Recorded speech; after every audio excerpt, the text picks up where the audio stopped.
負けなくなるローソク足の読み方とは？ FX でトレードをする上で、ローソク足が読めるようになると、トレードの精度が大きく上がります。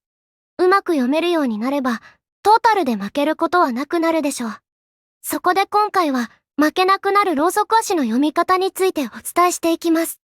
まずは、ローソク足一本一本の意味を考える。ローソク足を読めるようになるには、まずは一本一本の意味を知っておく必要があります。例えば、この画像にあるローソク足の意味のわかりますか？ 1 番から5番のローソク足の形を見て、大体でいいので、こんな感じかな、と考えてみてください。どうでしょうか？おそらく FX 歴が3ヶ月以上あるなら、ほぼ確実に意味がわかると思います。では、簡単に解説していきます。上に強い。上に強いけど、上髭によって下げ始めるかも。下髭陽線になったのでまだ上にかなり強そう。陰線だけど、下髭が出たので上昇し始めるかも。上髭陰線なのでここから下げ始めるかも。至って普通の読み方ですが、だいたいこのような感じで読めたなら、何も問題はありません。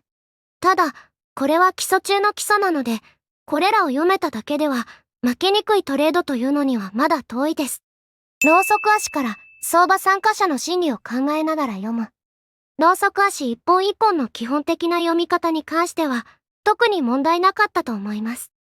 では次ですが、ここが負けないトレードをするために、ものすごくポイントになる部分です。ここから難易度が上がるかもしれないので、しっかり読んでいってくださいね。まずは、この画像を見てください。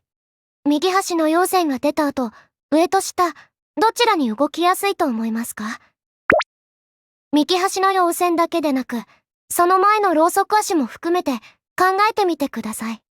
一本一本のローソク足に関しては、ほとんどの人が答えられるのですが、これが複合的になると一気にわからなくなる人が激増します。ここでローソク足の動きを読み取って正しい判断ができれば、あなたのローソク足を読む力は十分ある証拠です。では、その後の動きを見てみましょう。上昇していきましたね。まず全体の流れとしては下落トレンドになっていますよね。そのため、買いたい人よりも売りたい人の方が多い状態です。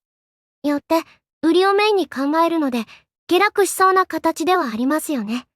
しかも、ローソク足を見ていくと、右端の陽線の前に上髭が連発して、明らかに上に行くのを嫌がっています。しかし、この下に行こうとする動きを一気に否定するような陽線が出ました。これによって、下落すると思って売ってた人たちが、やばい、やっぱり下がらないかも、と思って、損切りや利食いをしてくるので、少しずつ上昇していきます。そして、少しずつ上がることで、売っている人たちは、これはやばい、本当に上がっていきそうだ、と判断するので、一斉に売りの決済をしてきます。そのためレートが一気に上昇して、上昇トレンドの流れを作っていきました。どうでしたでしょうか？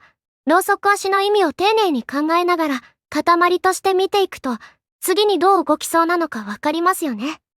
FX で結果が出ない人の多くは、ローソク足単体だと、その意味を理解できるのですが、塊となると、突然わからなくなってしまいます。ですが、今回のような感じで、ローソク足の塊から、相場参加者の心理を考えていくと、次にどう動きやすいのか、というのが予測できます。これこそが、トレードで負けにくくなる、ローソク足の読み方になります。さらにこれに加えて、全体の流れなども読めるようになると、一気にトレードの精度が上がります。よって、あなたが今現在、トレードがうまくいってないなら、まずはローソク足から相場参加者の心理を読むようにすると、トレード精度が上がってくると思います。相場参加者の心理の読み方については、概要欄にあるこちらの動画も見てみてください。そうすればより理解が深まると思います。まとめ。ローソク足というのは、相場参加者の心理すべてを語ってくれます。そのため、相場参加者の心理を考えてローソク足を見ていくと、今エントリーしても上に行かないな、ここから下がりそうだな、といったことが分かってくるので、トレードをうまく見送ったり、ピンポイントでエントリーしたりできます。ですから、これを機会に、ぜひ、ローソク足の意味にもっと注目して、チャートを見てみてください。そうすれば、あなたのトレード内容が劇的に変化する可能性が高いです。それではまた次回の動画でお会いしましょう。